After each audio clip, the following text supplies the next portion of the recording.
Yo, what's up guys? Hey, Listen Gaming here, and I'm going to begin with an admission of guilt. When I recorded this episode, I had a little bit of a technical glitch, and unfortunately none of the audio is recorded. It's not recorded for this or a couple of episodes in the future as well. I'm absolutely gutted, but hey, we've still got me, right?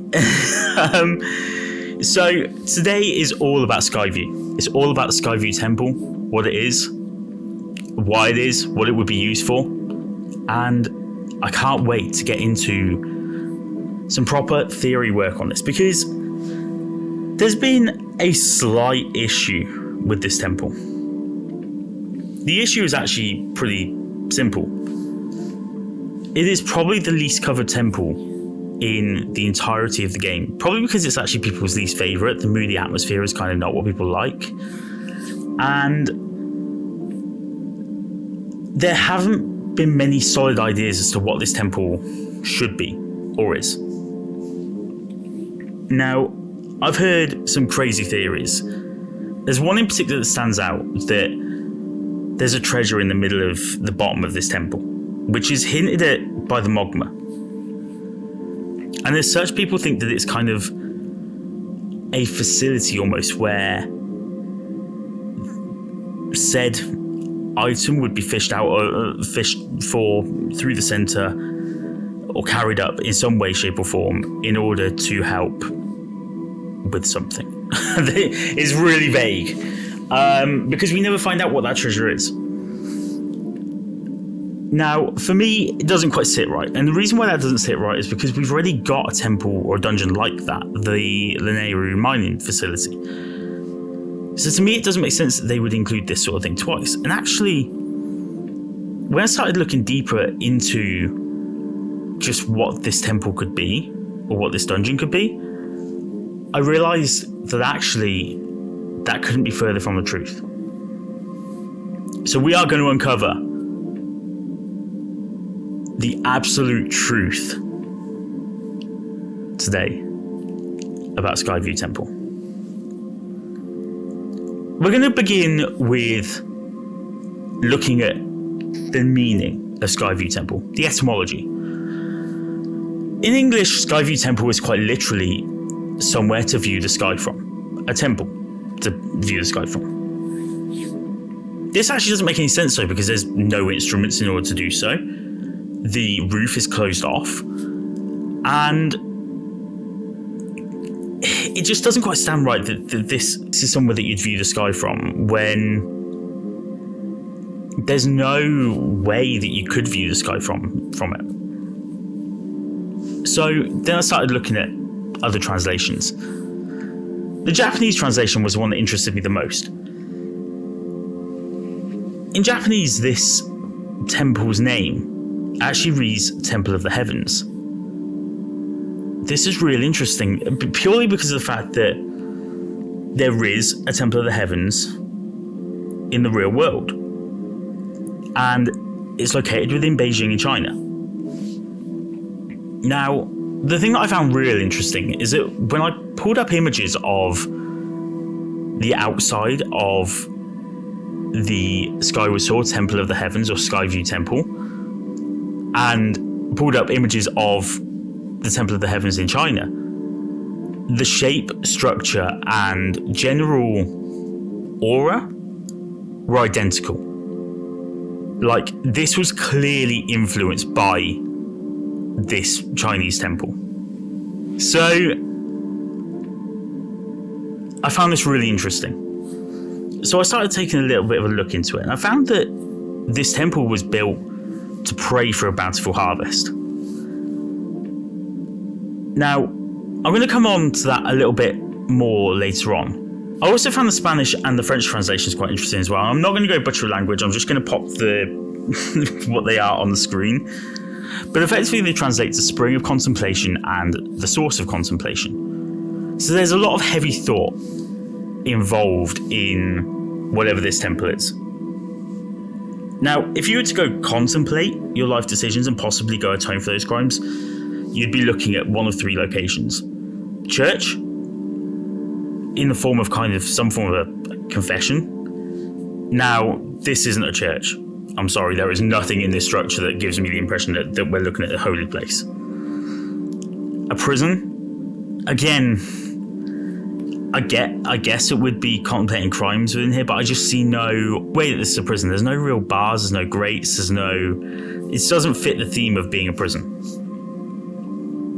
And possibly a temple. Weird, because temple is implied in the name. And temples would be used effectively for silent mediation. These would be used amongst the Buddhist, the Shinto, and the Tao.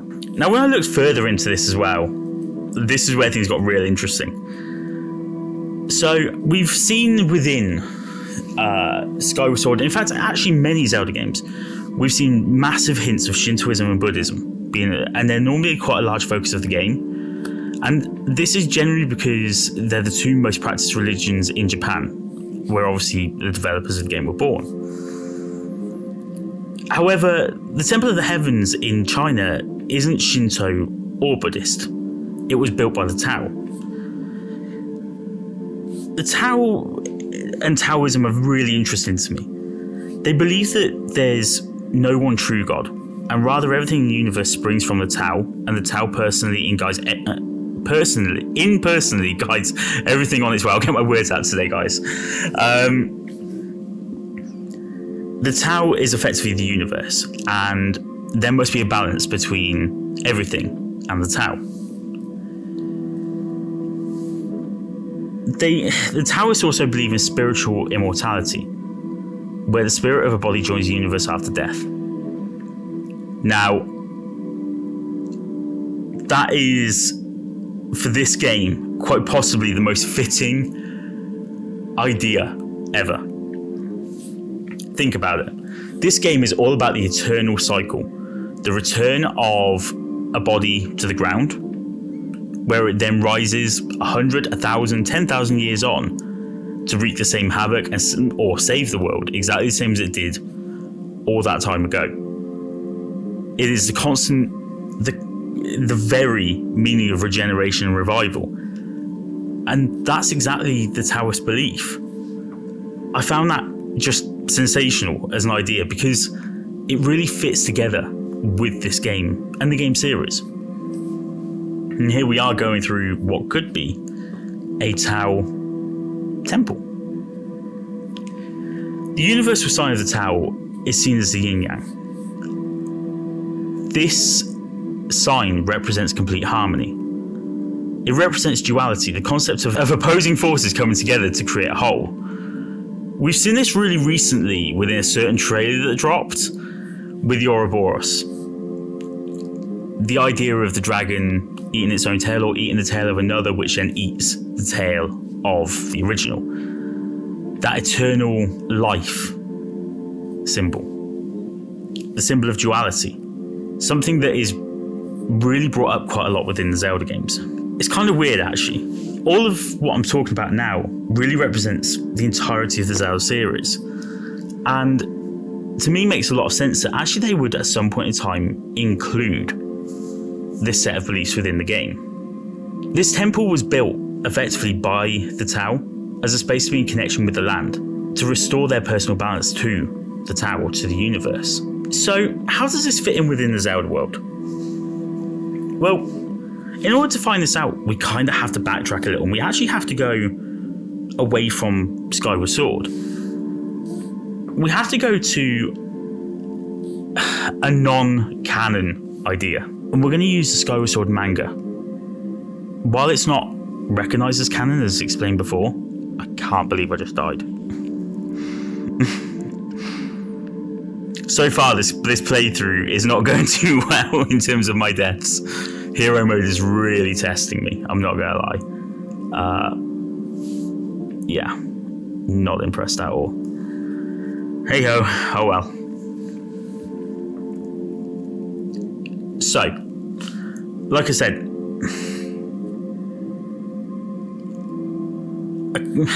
it's not true lore.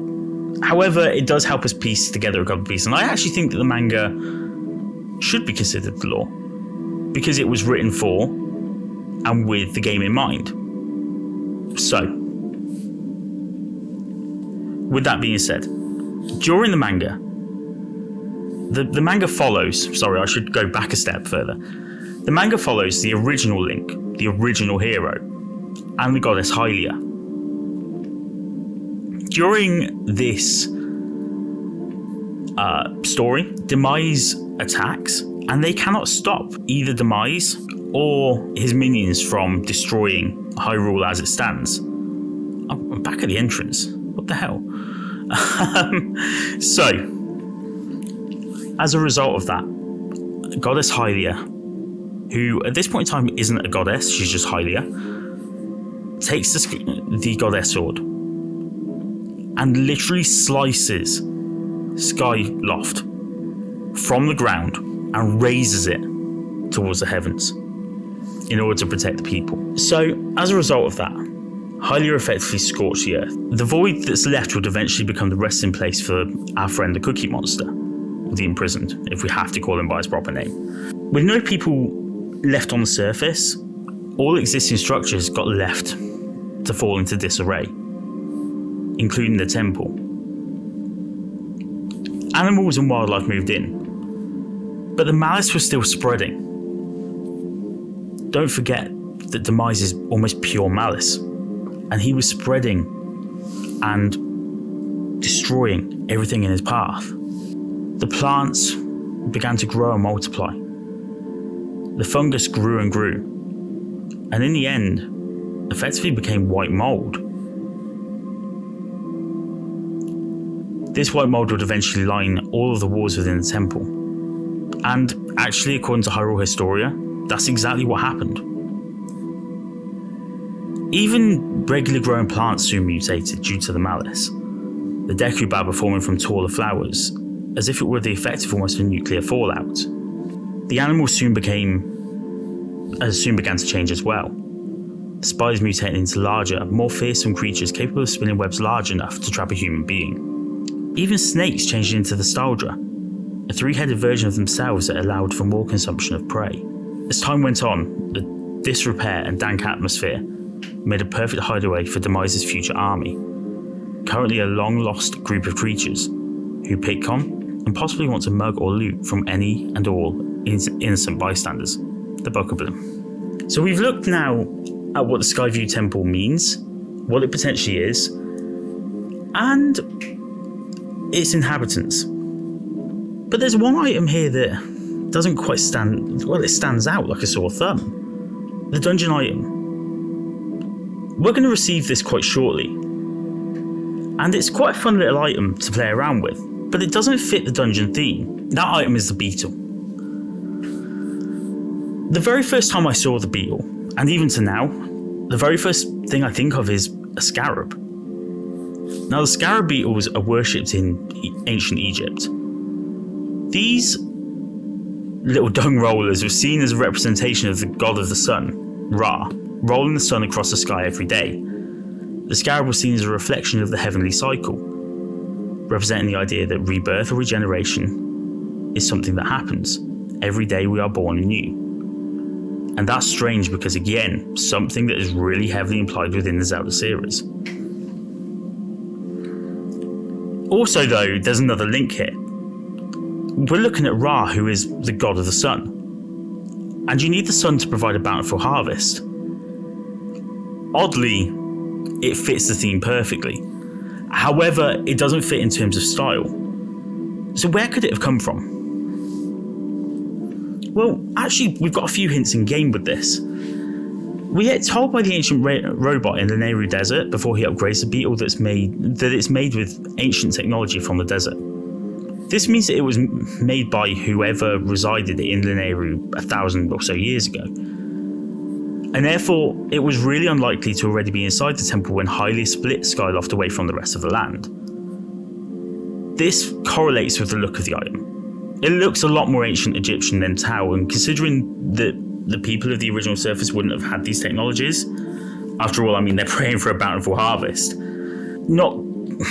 I can't see how they made this item, and I can't see how the original home for the beetle was ever within this temple. So, who was in the Nehru at the time? You've basically got two groups of people. You've got the robots and the Sheikah. Now, other than Scrapper, I can't think of many other robots that are outside of the Nehru, so I think we can kind of rule them out. Not necessarily, but I think we kind of can. So that leaves us with the Sheikah. And at some stage in time, they deliver the beetle directly to the temple, where a new hero of legend would need to go to chase Zelda on his quest to reawaken the Master Sword. Basically, what I'm kind of saying is that the beetle was placed in this temple recently. It kind of makes more sense this way. The item couldn't have been here before now. And the Sheikah have access to the beetle due to where it originally came from. It's powered with their magic, the Time Shift Stones. And there's a certain character in this game that makes it really clear that they've travelled multiple times through time in order to see what happens to and to protect the goddess Hylia from harm. That person is Impa. And I believe that Impa is the one who delivers the beetle to the lands of Faron in order to aid the current hero, Link, who is going to help forge the Master Sword. It makes an awful lot of sense. It's almost... Whoa. He sent me flying. I cannot hit that white spot. There we go. So, yeah. Too good to be a coincidence. Now, we wouldn't be completely done with this temple and looking at exactly what it is without looking at the boss chamber. I know we're not there yet, and we're going to see it a little bit later on, but I figure we should really have a look because I think we're onto something. So the boss chamber of this temple is a round room that suits the actual shape and design of the temple. It almost feels like we're inside the roof space. There's a sun emblazoned on the floor. And again, that kind of makes sense. It's pointing us towards the idea that prayer was being made to the Tau for the purposes of harvesting large yields of crops. There are other floor markings as well, but they seem to be decorative rather than meaningful. I mean, in all total, there really isn't much to be said for the boss chamber other than it's a big open area, and it's designed that way to showcase the fight with Girahim, which is really epic. And in the past was probably used for prayer. Interestingly enough, the one thing I did notice about this chamber is that this is the one area where there's no mushrooms or fauna growing. I don't quite know what the significance of that is. However, it is quite interesting that it is the only area that's like that.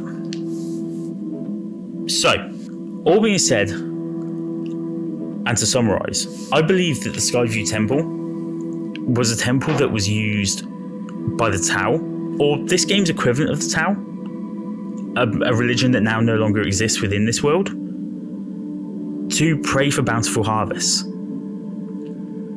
I believe that when Skyloft got taken from the earth, it fell into disrepair after a lot of time of no use. So yeah, my view on it is very simple. This temple is a genuine temple. It was genuinely used for prayer.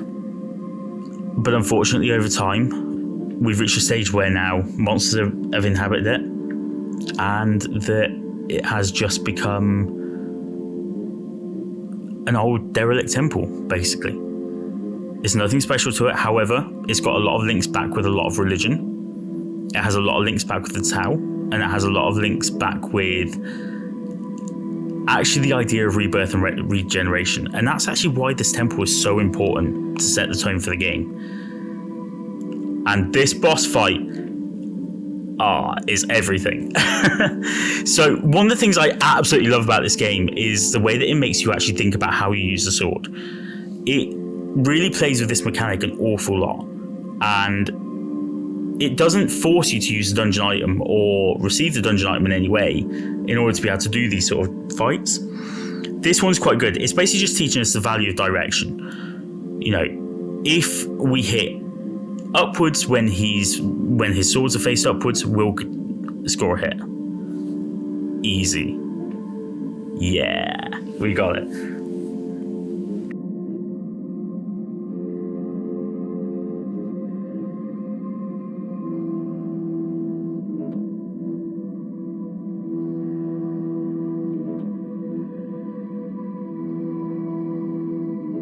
And here he is. You see what I mean? It's a scarab. There's no other way of putting it. That is a scarab beetle. It's a golden scarab, which is an artifact that within ancient Egypt was revered and created almost as a trinket for the very wealthy. It's a scarab. But either way, I actually quite enjoy this mechanic, the whole flying it around. It does get a little bit old in time though, and actually when I say in time, I mean kind of by the end of this dungeon. But it is quite cool, like the fact that we get to fly this little thing around and collect stuff and use it to solve puzzles. Like, it's really cool. What do you guys think though? Why don't you leave a comment down below and see whether there's anything, I don't know, that you agree with, disagree with, or that maybe you think is... Maybe I'm just talking rubbish. Wow. We are nearly halfway through this temple. I kind of want to finish it, this playthrough, like this video. This section is really long though, so what we're going to do is we're just going to hit the switch. I think we're good now. That's me out of there anyway. Woohoo! Let's go adventure! Oh, that room's so long.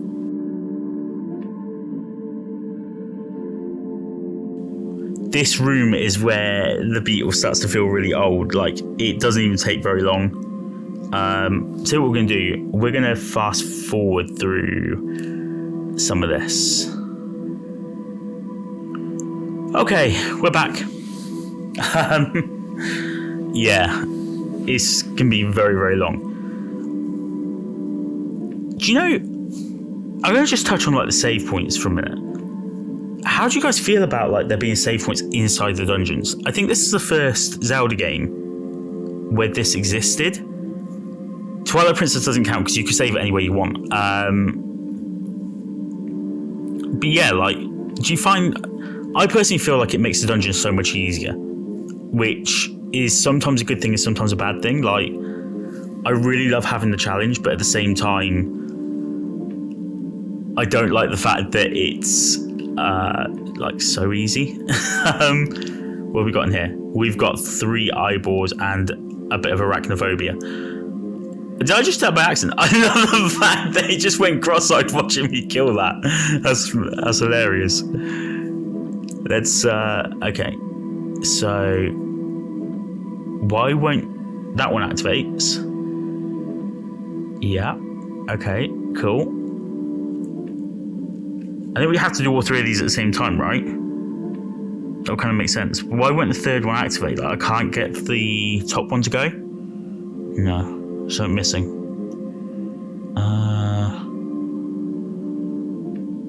No. I want that chest. How do I get it? Okay.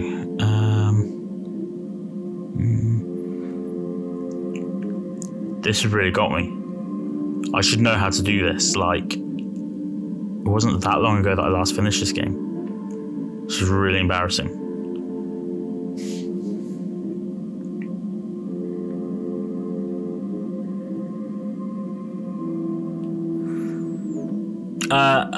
Okay, we're going to send the beetle up. I give up on trying to look for it. We're going to hit this one. Okay, that one just breaks. That's not useful. Is there another one? We head up here. Ah, this one looks a bit sturdier. Kill the rope, kill the rope, kill the rope. I say it's a rope, it's not, is it? It's a web. Cool.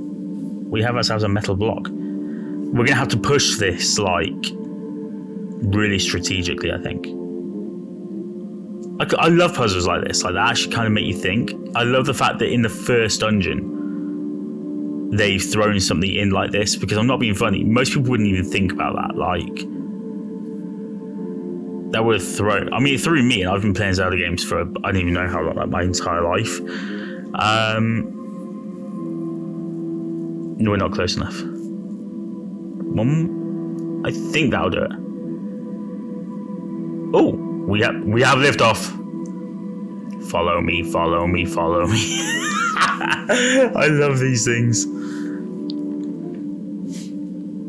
Absolutely love them. Woohoo! We're getting that chest. Okay. That has not helped massively. Okay, let's head on. So we are now going to head towards the right. I make quite a lot of use of my maps in game, especially like when I know where I'm going, but I'm not like 110%. I think I need to be on the upper level. How the hell do I get up there? Is it just no? Not jumping then. I think I need to raise some water somewhere. I think. I can't remember. I'm having a moment where I really can't remember what I'm meant to do. I'm pretty sure there's some water I've got to raise. I just don't remember where. Okay, let's try the B tool. And we'll... Oh, I think I see it. Awesome. Well, we're going to have to cut some of these webs away. Snag. Yeah, we got it. Awesome. This dungeon makes you think. Like, for an opening dungeon, I actually think, like, this ranks up there as one of the better ones, like, because of the puzzles. I should really do that, shouldn't I? I should do, like, a ranking list of opening dungeons from each game. I might save that for another Let's Play. I just need to send the beetle out a couple more times just to snag this spider off quickly.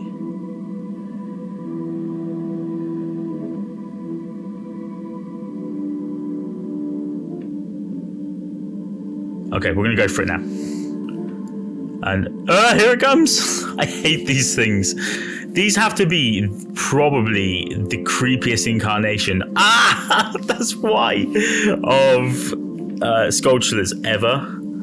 Like, I know the Twilight Princess ones are really dark and quite creepy, but these are just horrendous. And they, like, leap on you, and they kind of, like, re-dead/Gibdo you, and it's not nice. So we're going to head straight over.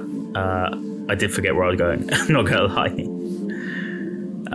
So if we head straight over, we should now be in the main central room. We're going to cling to the wall because through the middle are a load of sculptura that I do not really want to fight. Oh, this is cool. I think I see what we've got to do here already. So the Deku Baba here, yeah, look at that. They all come out and we've got to hit them with the scarab. We don't have to do them all in one go, I don't think. But it would be really cool if we could. I've kind of got a 7-10 split going on though. Nah, we're dead. Damn. Do we have to do the last one? I guess it's kind of best to. Pop. Bye-bye. Sweet. Let's get going. I'm so glad the balancing mechanic is sorted on this game. So glad.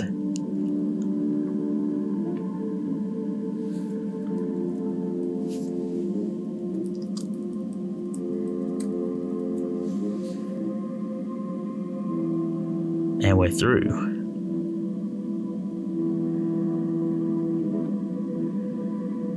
Oh, and here we go. Man, these things are so much like the Hydra. Like the idea of like a 3-headed dragon that just regenerates every time. Ow! Damn!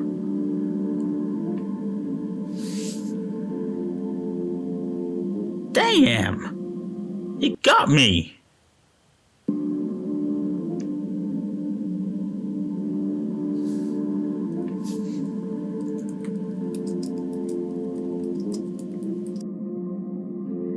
Okay, we got another go at this big guy. And ow, straight away, he floored me.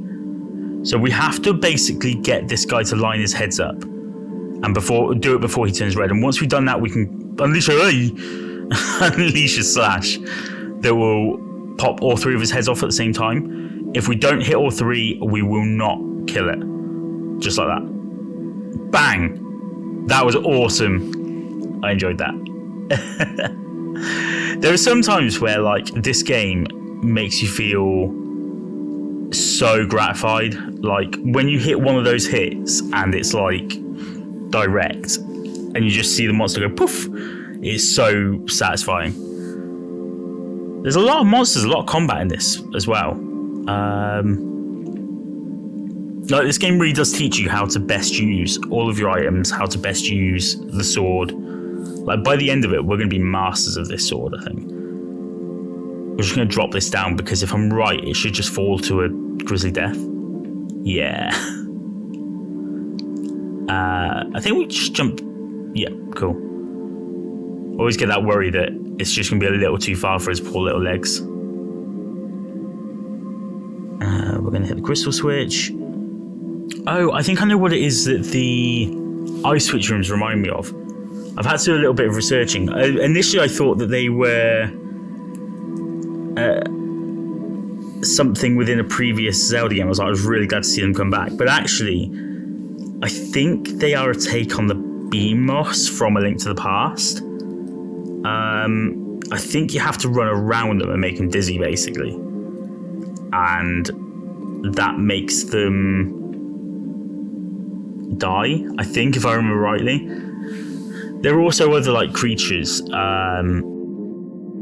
remind me of the Mario games, like Mario 64 in the Hot Lava Land, where you have to run around the eyeball and it like goes crazy.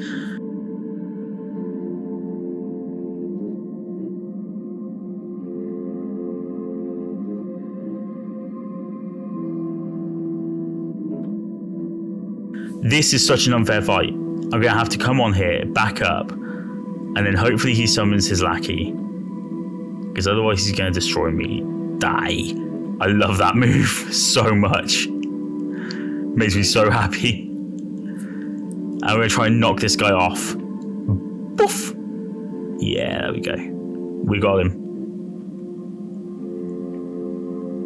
Hey, it's the boss room. It's the boss room, but I don't think we have the boss key. We have to go get the boss key. We'll save here. This is kind of one of the weird places I find that they put the save points where they kind of shouldn't, like right before the boss.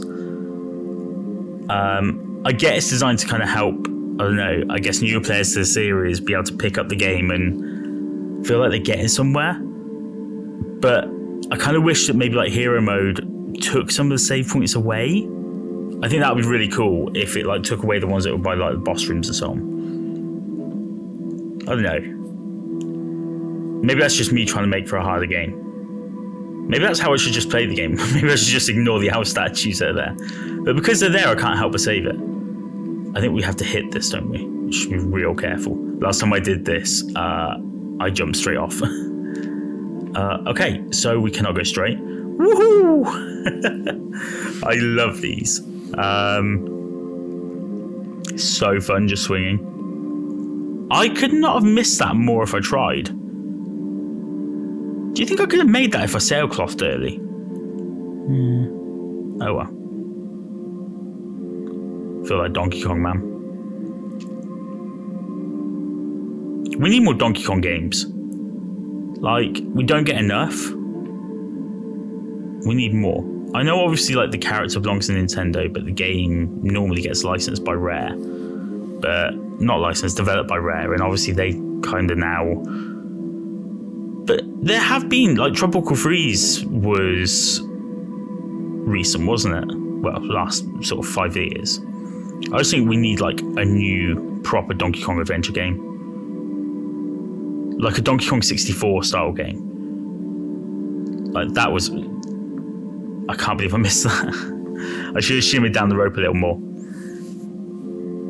That game was like so good.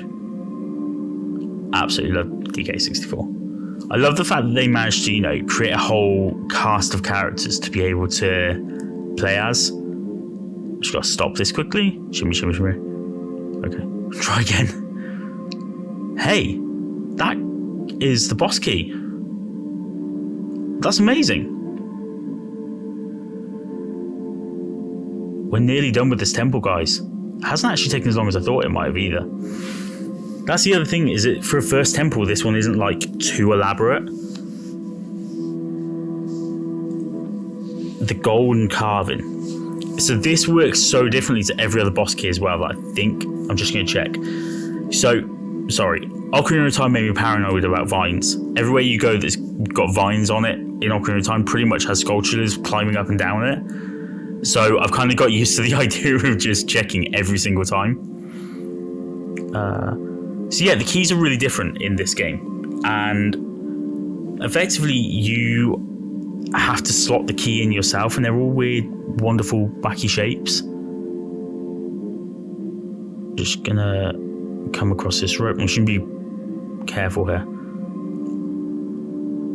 Absolutely hate these things.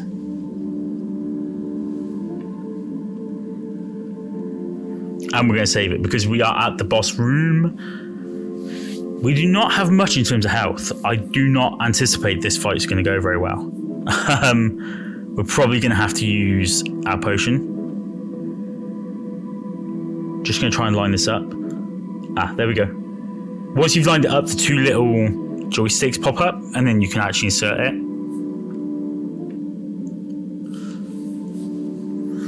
We're in. I love such a big, elaborate cutscene for a door opening. It's massive. Whoa! A flash of light. There he is, the man of the hour. This dude is interesting.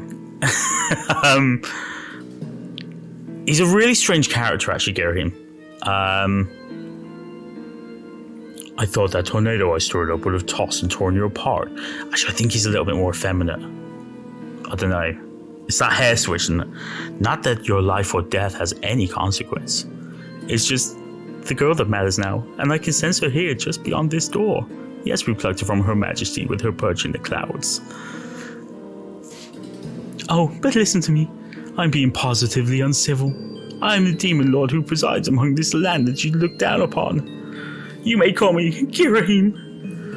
In truth, I very much prefer to be indulged with my full title, Lord Girahim, but I'm not fussy. Oh. Did you really just draw your sword, foolish boy? Oh dear, you done gone peed him off now. Well, alright, so girl should have fallen into our hands already. She was nearly ours when that tooth some servants. I messed up, didn't I? Hey yo, oh well. Furious, outraged, sick with anger. Teleporting like a Dragon Ball Z character.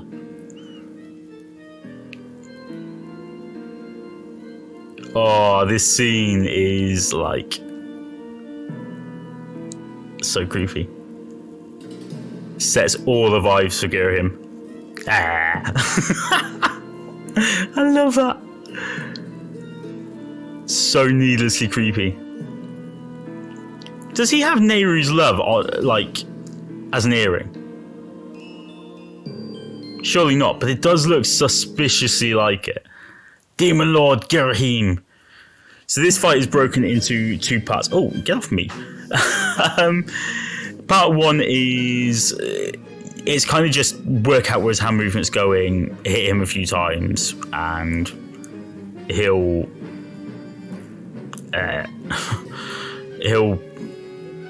change to form 2. But he does do this thing where if you hit him in the wrong direction, he'll just, like this, he'll grab hold of your sword, and actually if you don't rotate the analog stick quick enough, he will jump on your sword and hit you. It's the only way he can actually do damage in this stage. So we're going to try and... I think with that teleport, he's... Nope, still not changed. I really don't know. It's part 2 of this fight is so cool. You see what I mean about the boss sanctum though? Like, just coming back to the theory for a second. You got the sun in the middle, obviously shows that we were worshipping the sun. We were looking at some sort of worship for a bountiful harvest. There's a lot of tree motif, but the actual pattern on the floor doesn't really make up anything. So I think we can kind of dismiss that being like anything to do with it. This room in total doesn't really fit a lot of the rest of the temple, apart from the fact that it's circular, a bit like the roof, which could indicate to us that actually this is a prayer temple, perhaps. I don't know why I'm struggling with this so much. I'm really taking my time. But I'm just trying to get used to, again, the sword motion, because I'm not actually that great with the sword right now. No doubt as the game goes on, I'll get way better. Here we go. The luscious lick of the lips. Here he comes. Sword boy. Okay. What we got? Oh man, he got me like straight away. Oh, that sucks. Guys, I am so... I don't know. I'm going to give it another go. Because I came in with like 2 hearts. Like, at least this time I'll have a full... full thing. I'll just set the potion as well. But yeah, like, that sucked. Massively. So I have one more go.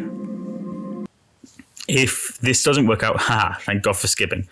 If this doesn't work, I'm probably going to call it, like, before I start to get frustrated.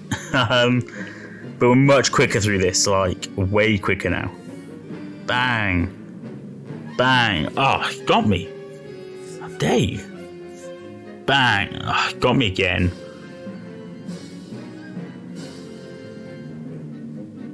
This is a good first boss fight, though.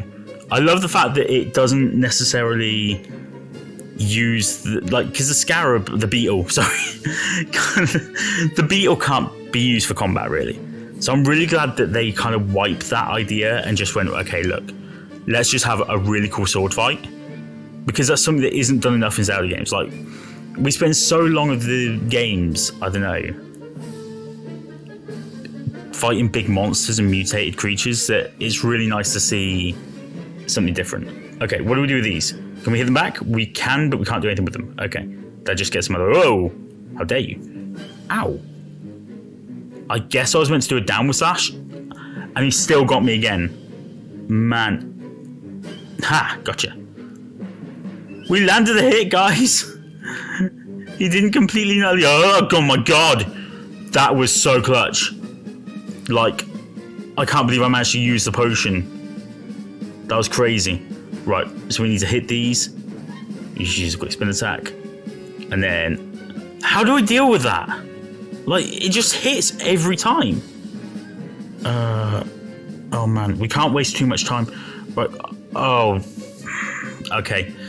Guys, listen, I'm having a bad time with this. We're gonna call it for now. And we're going to come back next episode and we're going to beat the snot out of Girahim. Okay? Guys, thank you so much for watching. If you've enjoyed what you've seen today, don't forget to leave a comment. Don't forget to drop a like, leave that thumbs up, and subscribe to the channel, because all of that really helps with the algorithm. It helps us push further up and get seen more. And then smash the notification bell so you can see more content of a similar nature.